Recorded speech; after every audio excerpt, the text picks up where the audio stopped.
আমন্ত্রণ জানাচ্ছি আপডেট সংবাদে। শুরুতেই জানিয়ে দিব গুরুত্বপূর্ণ শিরোনাম, এরপরেই থাকবে বিস্তারিত। ইরান ইসরায়েল যুদ্ধবিরতির মধ্যেই নতুন করে ইরানে বিস্ফোরণ। এদিকে ইরানের ক্ষেপণাস্ত্র হামলায় ইসরায়েলি সেনা নিহত। আরও থাকছে ইরানের জালে আটক মোসাদের 6 এজেন্ট। আরও জানিয়ে দিব যুক্তরাষ্ট্রে ইরানিদের বিরুদ্ধে ব্যাপক অভিযান। আরও থাকছে এক সপ্তাহের মধ্যে এনপিটি থেকে বেরিয়ে যেতে পারে ইরান। সর্বশেষ জানিয়ে দিব নোবেল শান্তি পুরস্কারের জন্য মনোনীত ট্রাম্প। শুনছিলেন সংবাদ শিরোনাম, এখন বিস্তারিত। তার আগে অনুরোধ থাকবে ভিডিওতে একটি লাইক দিন এবং কমেন্টস করে জানিয়ে দিন কোন জেলা থেকে বা কোথা থেকে আমাদের সঙ্গে যুক্ত রয়েছেন। ইরানে আবারও বিস্ফোরণ। ইরান ইসরায়েলে যুদ্ধবিরতির ঘোষণা দিয়েছে মার্কিন প্রেসিডেন্ট ডোনাল্ড ট্রাম্প। তার এই ঘোষণার পরও ইরানে বিস্ফোরণের খবর পাওয়া গেছে। আল জাজিরার এক প্রতিবেদনে জানানো হয়েছে, ইরানের গণমাধ্যম মিডল ইস্ট নিউজ এজেন্সি জানিয়েছে ইসরায়েলের শহর বাবুল আসাসের কাছে বিস্ফোরণের খবর পাওয়া গেছে। প্রত্যক্ষদর্শীদের বরাদ্দে গণমাধ্যমটি এই তথ্য জানিয়েছে। এই ঘটনার পর শহর জুড়ে আকাশ প্রতিরক্ষা ব্যবস্থা সক্রিয় করা হয়েছে। প্রতিবেদনে বলা হয়েছে, এই ঘটনার পর ঘটনাস্থলের দিকে অ্যাম্বুলেন্স রওনা দিয়েছে। এদিকে ইসরায়েলের সঙ্গে ফোন আলাপের পর ইরানে হামলা হয়নি বলে দাবি করেছে ইসরায়েল। নেতানিয়াহুর কার্যালয়ে এক বিবৃতিতে ইসরায়েলের সর্বশেষ অভিযানের ব্যাপারে বিস্তারিত তুলে ধরা হয়েছে। এতে বলা হয়েছে, তেহরানের কাছে সর্বশেষ হামলা চালানো হয়েছে। এই হামলায় লাডার ব্যবস্থা ধ্বংস করা হয়েছে। তবে ট্রাম্পের সঙ্গে ফোন আলাপের পর ইরানে হামলা চালায়নি ইসরায়েল। বিবৃতিতে বলা হয়, ফোন আলাপে ট্রাম্প ইসরায়েলের প্রতি গভীর কৃতজ্ঞতা প্রকাশ করেছেন। তিনি বলেছেন, ইসরায়েল যুদ্ধের সব উদ্দেশ্য অর্জন করেছে। তিনি যুদ্ধবিরতির স্থিতিশীলতার প্রতিও আস্থা প্রকাশ করেছেন। এর আগে স্কাই নিউজ জানিয়েছে, ইসরায়েলের এই হামলার আগে দেশটিকে হামলা না চালানোর আহ্বান জানান ট্রাম্প। মার্কিন প্রেসিডেন্ট ইসরায়েলকে কঠোরভাবে সতর্ক করে বলেন, ইরানের যে আর ইসরায়েল আক্রমণ চালায় না। ইরানের বিরুদ্ধে যুদ্ধবিরতি লঙ্ঘনের অভিযোগ এনে ইসরায়েলের প্রতিরক্ষা মন্ত্রণালয় তীব্র হামলার পরিকল্পনার কথা ঘোষণা করায় এই কঠোর সতর্কবার্তা দেন ট্রাম্প। সামাজিক যোগাযোগ মাধ্যম ট্রুথ ন্যাশনালে ট্রাম্প লিখেছেন, ইসরায়েল বোমাগুলো ফেলো না। তিনি আরও লিখেছেন, যদি এটা করো তাহলে তা হবে যুদ্ধবিরতি লঙ্ঘন। এটাই আমার পাইলটদের, এখনই তোমার পাইলটদের ফিরিয়ে নিয়ে আসো। ইরানের ক্ষেপণাস্ত্র হামলায় ইসরায়েলি সেনা নিহত। ইরানের ক্ষেপণাস্ত্র হামলায় ইসরায়েলের এক সেনা সদস্য নিহত হয়েছে বলে জানিয়েছে ইসরায়েল। এই খবর দিয়েছে আল জাজিরা। ইসরায়েলি সেনাবাহিনী জানায়, নিহত 18 বছর বয়সী ইতাফান বিয়ার শিকেল বাসিন্দা। ইরান থেকে ছোড়া ক্ষেপণাস্ত্রের আঘাতে তিনি প্রাণ হারিয়েছেন। ইসরায়েল এবং ইরান পুরোপুরি এবং সর্বাত্মক যুদ্ধবিরতিতে রাজি হয়েছে। যুক্তরাষ্ট্রের প্রেসিডেন্ট ডোনাল্ড ট্রাম্পের এমন ঘোষণার পর সকালেই ইসরায়েলের দিকে বৃষ্টির মতো ক্ষেপণাস্ত্র নিক্ষেপ করেছে ইরান। বিবিসি ও টাইম অব ইসরায়েলের খবরে বলা হয়, দেশটির জরুরি পরিষেবা বিভাগ জানায়, এই ঘটনায় কমপক্ষে 4 জন ইসরায়েলি নিহত হয় এবং 33 জন আহত হয়। দেশটির জরুরি পরিষেবা বিভাগ জানিয়েছে, হামলায় 40 বছর বয়সী একজন পুরুষ এবং 30 বছর বয়সী একজন নারী এবং 20 বছর বয়সী এক যুবক গুরুতর আহত হয়েছেন। 13 জুন থেকে যুদ্ধ হওয়ার পর থেকে ইসরায়েলের উপর ইরানের হামলায় 28 জন নিহত হয়েছে। অন্যদিকে ইরানের স্বাস্থ্য মন্ত্রণালয়ের তথ্য অনুসারে ইরানের উপর ইসরায়েলি হামলায় কমপক্ষে 610 বেসামরিক লোক নিহত এবং 4700 জনের বেশি আহত হয়েছে। এবার ইরানের জালে আটক মোসাদের 6 এজেন্ট। অভ্যন্তরে থাকা ইসরায়েলি এজেন্টদের বিষয়ে নড়েচড়ে বসেছে ইরান। দেশটির জালে ইসরায়েলের গোয়েন্দা সংস্থা মোসাদের হয়ে গুপ্তচর বৃত্তির অভিযোগে অন্তত 6 জনকে গ্রেপ্তার করা হয়েছে। মঙ্গলবার মেহের নিউজের এক প্রতিবেদনে এসব তথ্য জানানো হয়েছে। প্রতিবেদনে বলা হয়েছে, মঙ্গলবার মোসাদের 6 গুপ্তচরকে আটক করেছে ইরান। ইরানের মাসাদান প্রদেশে গোয়েন্দা সংস্থার অভিযানে তাদের আটক করা হয়েছে। সূত্রটি জানিয়েছে, মাসাদান, নামহান এবং রাজান শহরে গোপন অভিযান চালানো হয়েছে। এই অভিযানে 6 গুপ্তচরকে চিহ্নিত এবং আটক করা হয়। তারা ইরানের মোসাদের লক্ষ্যে বাস্তবায়নের চেষ্টা করছিল। মেজর নিউজ জানিয়েছে, এই ভাড়াটে গুপ্তচররা সাইবার স্পেসকে নিশানা করে নিজেদের কার্যক্রম পরিচালনা করতেন। তারা এজেন্টদের সাথে যোগাযোগের মাধ্যমে জনগণের মধ্যে বিভ্রান্তি সৃষ্টি এবং ইরানের ভাবমূর্তি ক্ষুণ্ণ করার চেষ্টা করেছিল। তবে সঠিক এবং সমোপযোগী গোয়েন্দা তৎপরতায় তাদের এই কার্যক্রম ব্যর্থ হয়েছে। যুক্তরাষ্ট্রে ইরানিদের বিরুদ্ধে ব্যাপক অভিযান। ইরানের নাগরিকদের বিরুদ্ধে যুক্তরাষ্ট্রে ব্যাপক অভিযান চালানো হয়েছে। এ সময় প্রায় ৮-১০ জন নাগরিককে আটক করা হয়েছে। মঙ্গলবার আল জাজিরার এক প্রতিবেদনে এসব তথ্য জানানো হয়েছে। যুক্তরাষ্ট্রের হোমল্যান্ড সিকিউরিটি বিভাগ জানিয়েছে, অভিবাসন কর্মকর্তারা ইরানের অত্যন্ত 11 নাগরিককে আটক করেছে।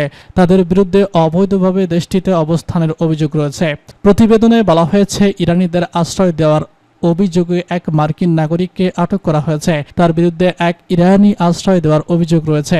এর আগে যুক্তরাষ্ট্রের ক্যালিফোর্নিয়ায় মার্কিন প্রেসিডেন্ট ডোনাল্ড ট্রাম্পের অভিবাসন বিরোধী আইনের বিরুদ্ধে বিক্ষোভ পালিত হয়। ক্ষমতায় গেলে যুক্তরাষ্ট্র অবৈধ অভিবাসীদের থেকে মুক্ত করার কথা ঘোষণা দেন মার্কিন প্রেসিডেন্ট ডোনাল্ড ট্রাম্প। গত 20শে জানুয়ারি তিনি শপথ গ্রহণ করেন। এরপর কয়েকটি নির্বাহী আদেশে স্বাক্ষর করেন তিনি। এর মধ্যে আগ্রাসনের বিরুদ্ধে মার্কিন জনগণকে সুরক্ষা প্রদানের নামে একটি আদেশ জারি করেছেন তিনি। ট্রাম্পের এমন আদেশের পর যুক্তরাষ্ট্রের অবৈধ অভিবাসীদের বিরুদ্ধে অভিযান শুরু হয়েছে। সরকারি পরিসংখ্যান অনুসারে দেশটিতে বর্তমানে 1,70,000-এর বেশি অবৈধ অভিবাসী রয়েছে। তাদের মধ্যে অন্তত 1 লাখ অভিবাসীকে ফেরত পাঠানোর লক্ষ্য নিয়েছে দেশটি। এক সপ্তাহের মধ্যে এনপিটি থেকে বেরিয়ে যেতে পারে ইরান। ইরান আগামী এক সপ্তাহের মধ্যে পরমাণু অস্ত্র বিস্তার রোধ চুক্তি থেকে বেরিয়ে যাবে বলে মনে করছে বিশ্লেষকরা। তেহরান বিশ্ববিদ্যালয়ের অধ্যাপক বিশ্লেষক সৈয়দ মোহাম্মদ রারান্দি ইজাদি আল জাজিরাকে বলেছেন, আন্তর্জাতিক পারমাণবিক শক্তি সংস্থার সঙ্গে সহযোগিতা করেও কোনো লাভ নেই। এমন অভিযোগ তুলে এনপিটি থেকে সরে আসতে পারে ইরান। আগামী এক সপ্তাহের মধ্যে চুক্তির 10 নম্বর অনুচ্ছেদ ব্যবহার করে বেরিয়ে আসতে পারে তারা। ইজাদি বলেছেন, ইরান এই চুক্তির সদস্য হিসেবে আন্তর্জাতিক পারমাণবিক সংস্থার সঙ্গে দীর্ঘদিন ধরে কাজ করে আসছে, অথচ এই সহযোগিতা কোনো নিরাপত্তা নিশ্চিত করেনি, বরং ইরানের সেসব পারমাণবিক স্থাপনা ইসরায়েলের হামলায় লক্ষ্যবস্তু হয়েছে। কিন্তু হামলার শিকার হওয়া সব স্থাপনাই আইইএর নিয়মিত নজরদারি ছিল। আন্তর্জাতিক আইনের দৃষ্টিতে এটি একেবারেই বেআইনি। ইজাজি আরও বলেছেন, এই চুক্তির সদস্য না হয়েও অনেক দেশ পারমাণবিক কর্মসূচি চালিয়ে যাচ্ছে। ইসরায়েল নিজেই তার বড় উদাহরণ। ইরান যদি এনপিটি থেকে বেরিয়ে আসে, তাতে অবৈধতার কোনো লক্ষণ বা ভাব দেখা যাবে না। ইজাজি দাবি করেছেন, ইরানের পার্লামেন্টের সংখ্যাগরিষ্ঠ সদস্যই বর্তমানে চুক্তি থেকে বেরিয়ে আসার পক্ষে রয়েছেন এবং বিষয়টি আগামী কয়েকদিনের মধ্যে জাতীয়ভাবে আলোচনার টেবিলে আসবে বলে প্রত্যাশা করা হচ্ছে। বিশ্লেষকদের মতে, ইরান যদি এনপিটি থেকে সরে আসে, তাহলে আন্তর্জাতিক পর্যায়ে দেশটির পারমাণবিক কর্মসূচি আরও বিতর্কিত হয়ে উঠতে পারে বলে পশ্চিমারা মনে করছেন। ইরান ইসরায়েল চলমান সংঘাতের কারণ হিসেবে ইরানের পরমাণু কর্মসূচিকে দায়ী করে ইসরায়েল এর মিত্ররা 12 দিনের পাল্টাপাল্টি হামলায় অগ্নিভূত ইরান ইসরায়েল 2 দেশ। 22 জন ইসরায়েলের হয়ে এই সংঘাতে জড়িয়েছে যুক্তরাষ্ট্র। ইরানের 3 পারমাণবিক কেন্দ্র নাতানজ, ফোর্দো এবং ইস্পাহানে বিমান হামলা চালায় যুক্তরাষ্ট্র। প্রতিক্রিয়ায় কাতার, বাহরাইন, ইরাক সহ মধ্যপ্রাচ্য জুড়ে বিভিন্ন স্থানে মার্কিন ঘাঁটিতে হামলা চালায় ইরান। এর পরপরই সামাজিক মাধ্যম ট্রুথ ন্যাশনালে মার্কিন প্রেসিডেন্ট ট্রাম্প দাবি করেন, যুদ্ধবিরতিতে রাজি হয়েছে ইরান এবং ইসরায়েল। এর কয়েক ঘন্টা নানা নাটকীয় পর যুদ্ধবিরতি কার্যকর হয়। যুদ্ধবিরতি কার্যকরের ঘোষণার কয়েক ঘন্টা পরই ইরানের বিরুদ্ধে যুদ্ধবিরতি লঙ্ঘনের অভিযোগ তুলে পুনরায় যুদ্ধ শুরুর ইঙ্গিত দিয়েছে ইসরায়েল। অবশেষে নোবেল শান্তি পুরস্কারের জন্য মনোনীত ট্রাম্প। এবার ইরান ইসরায়েল যুদ্ধবিরতি চুক্তির জন্য ট্রাম্পকে নোবেল শান্তি পুরস্কারের জন্য মনোনীত করা হয়েছে। পাবলিকাল আইন প্রণেতা ড্যাভি কট এই পুরস্কারের জন্য ট্রাম্পকে মনোনীত করেছেন। মঙ্গলবার এক প্রতিবেদনে এসব তথ্য জানায় কাতার ভিত্তিক যুক্তরাষ্ট্রভিত্তিক গণমাধ্যম পলিটিকস। এ বিষয়ে ডর্ডি কটার নোবেল প্রাপ্তি পুরস্কার কমিটিকে একটি চিঠি দিয়েছেন। তিনি ঘোষণা করেছেন যে ইসরায়েল এবং ইরানের মধ্যে সশস্ত্র সংঘাতের অবসান ঘটাতে এবং বিশ্বের সবথেকে বিধ্বংসী পরমাণু অর্জন থেকে বিরত রাখতে ট্রাম্পের চিঠিতে কাটার বলেছেন, প্রেসিডেন্ট ট্রাম্পের হস্তক্ষেপ 2 দেশের যুদ্ধবিরতি চুক্তিকে পৌঁছানোর ক্ষেত্রে গুরুত্বপূর্ণ ভূমিকা পালন করেছিল, যা অনেকেই অসম্ভব বলে মনে করেছিল। ট্রাম্প ইরানের পারমাণবিক উচ্চ আকাঙ্ক্ষা রোধ করার জন্য এবং ইরান যাতে পারমাণবিক অস্ত্র অর্জনে সক্ষম না হয় তা নিশ্চিত করার জন্য সাহসী সিদ্ধান্তমূলক পদক্ষেপ নিয়েছিলেন। তিনি বলেছিলেন, নোবেল শান্তি পুরস্কার সেসব আদর্শকে স্বীকৃতি দিতে চায়। সংকটের মধ্য দিয়ে ট্রাম্পের নেতৃত্ব তা তুলে ধরে।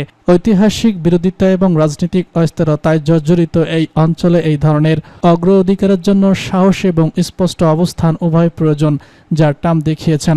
সোমবার বিকালে ট্রাম্প 12 দিনের যুদ্ধ শেষ হওয়ার ঘোষণা দিয়েছেন। এরই মধ্যে মঙ্গলবার রাত থেকে যুদ্ধবিরতি কার্যকর হয়, যদিও এই সময়ের মধ্যে দুই দেশই পাল্টাপাল্টি হামলা চালায়। গত 13 জুন ইরানের পরমাণু কর্মসূচির বিরুদ্ধে দেশটিতে প্রথম হামলা চালায় ইসরায়েল। গত এক সপ্তাহ ধরে পাল্টাপাল্টি হামলার পর যুদ্ধ পরিস্থিতিতে রূপ নেয়। এর মধ্যে ডোনাল্ড ট্রাম্পও ইরানকে আলোচনায় বসার জন্য চাপ দিতে থাকেন এবং সে সময় বেঁধে যান। তবে ইরান তাতে সায় না দিয়ে ক্ষেপণাস্ত্র হামলা চালিয়ে ইসরায়েলকে নাজেহাল করে দেয়। আলোচনার টেবিলে না বসায় এক সপ্তাহ পর ইরানের 3টি গুরুত্বপূর্ণ পারমাণবিক স্থাপনায় বোমারু বিমান দিয়ে হামলা চালায় যুক্তরাষ্ট্র। একদিন বিরতি দিয়ে সোমবার কাতার সহ মধ্যপ্রাচ্যের কয়েকটি দেশে অবস্থিত মার্কিন ঘাঁটিতে রকেট হামলা চালিয়েছে ইরান।